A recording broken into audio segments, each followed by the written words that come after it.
L'agriculture est le plus grand consommateur d'eau douce. En effet, environ 70% des prélèvements d'eau douce sont destinés à l'irrigation pour l'agriculture. Henri Dess chantait « L'eau c'est de l'or ». Et de l'eau, quand on possède une exploitation horticole, il en faut beaucoup.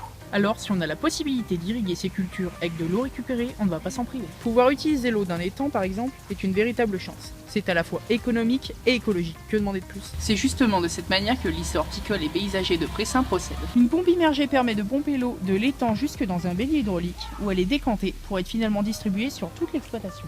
Tout cela est bien beau, mais malheureusement il ne suffit pas de s'asseoir et de regarder. Je m'explique. Le but est de pouvoir utiliser une eau non pas potable, mais oxygénée. La jussie est une plante oxygénante, mais comme de nombreuses plantes oxygénantes, elle est envahissante. Pour la maîtriser, il faut l'enlever manuellement, et non pas mécaniquement, car cela favoriserait sa prolifération par le bouturage, et l'étang serait complètement envahi.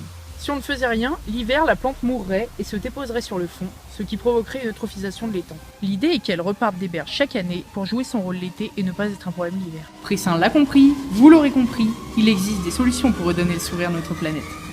Et on va tout faire pour.